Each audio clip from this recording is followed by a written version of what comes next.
আসসালামু আলাইকুম আমার প্রিয় ভাই বোনেরা, আপনারা সবাই কেমন আছেন? আশা করি সবাই ভালো আছেন।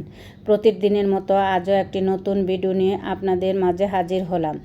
এই যে দেখুন, সকালবেলা ঘুম থেকে উঠা যা আমরা মেয়ে আমাদের যে কাজগুলা করতে হয়, আমিও ঠিক সেই কাজগুলাই করতেছি। রাতের বেলা আমি সবগুলা ঘর মুইসা টুসা গুছাই একদম পাকঘর নিটিন ক্লিন করে রাখলেই কি হবে, আমার মেয়েটা আবার রাতের বেলা এটা সেটা ভাইজা খায়। আমরা তো তাড়াতাড়ি ঘুমাই পড়ি, সকালে উঠতে হয়, কিন্তু ও তো একটু দেরি করে ঘুমায়।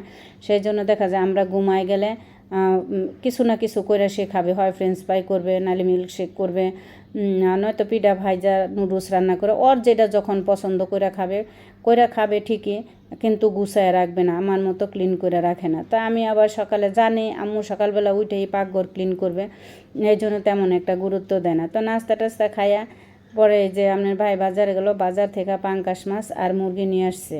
তো পাঙ্কাশ মাছটা আমি ভালো করে ধুইয়া লবণ দিয়া মাখায় রাখবো আধা ঘন্টা থেকে 1 ঘন্টা। গরম পানি দিব, বেশি গরম পানি দিব না, এতে করে মাছের দুর্গন্ধটা চলে যাবে। পাঙ্কাশ মাছের যার যার জাতের একটা গন্ধ তো থাকবেই, এতে করে পাঙ্কাশ মাছটার আর গন্ধ লাগবে না। তো এই যে আমি আজকে এই পাঙ্কাশ মাছটা রান্না করছি, খাওয়ার পরে দেখলাম না যেন পাঙ্কাশ মাছটা খুবই ভালো লাগছে, গন্ধ লাগে নাই। তা মুরগি আনছি একটা। আমি মুরগি বেশি করে ঘরে আইনা রাখি না, যখন যতটুকু প্রয়োজন আমি মুরগি ডাইনা সাথে সাথে টাটকাই রান্না করি, কারণ আমার মুরগি ডাইনা ঘরে রাখা দিতে ভালো লাগে না। তবে আজকে আমি মুরগিটা রান্না করব না, আমি আগামীকাল রান্না করব। তারপরও মাছ আনছে, বলছে যদি মাছ আনার সময় পারো সম্ভব হয় তাহলে মুরগি নিয়ে এসো, এই জন্য মুরগিটা নিয়ে আসছে। তা আপনাদের সাথে কথা বলতে বলতে যে এদিকে আমি রান্নাও করে নিতেছি। আমি আজকে পটল দিয়ে পাঙ্কাশ মাছ দিয়ে রান্না করব আর মাছ ভুনা করব। তো আমার ভিডিওটা দেখতে দেখতে যে আপু ভাইয়া এই পর্যন্ত চলে আসছেন, ভাই বোনেরা, আপনাদের কাছে আমার ছোট্ট একটা রিকোয়েস্ট, প্লিজ এখন এই মুহূর্তে একটা লাইক দিয়ে বাকি সময়টা আমার সাথেই থাকুন। কেন, আপনার একটা লাইক আমার কাছে অনেক মূল্যবান। হয়তোবা ভাবতেছেন ভিডিওটা শেষ করে দেখে একটা লাইক দিয়ে কমেন্টস করে চলে যাব, তখন হয়তোবা ভুলে যাবেন যে মানুষ অনেক সময় অনেক কিছুই ভুলে যায়। যেমন আমি ভিডিও যখন ভয়েস দিই, ভয়েস দেওয়ার আগে ভাবি যে ভয়েস যখন দিব তখন আমার ভাই বোনদের সাথে আমি অনেক কথা শেয়ার করব, কিন্তু ভয়েস দিতে আসলে সব কিছুই ভুলে যায়, অনেক কিছুই ভুলে যায় যা আমি বলতে পারি না। যা অনেক কিছু আপনাদের সাথে শেয়ার করতে মন চায়, কিন্তু সেগুলো আমি শেয়ার করতে পারি না।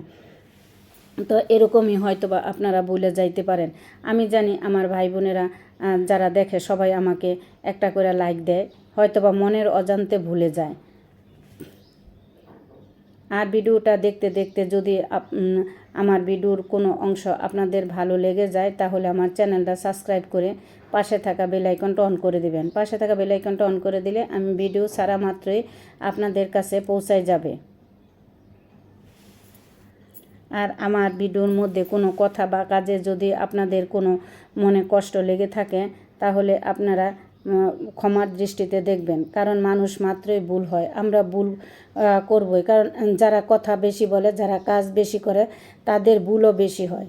আর যারা কাজ করে না, যারা কথা বলে না, তাদের কোনো ভুলও নাই, তাদের কাজও নাই, তাদের ভুলও নাই।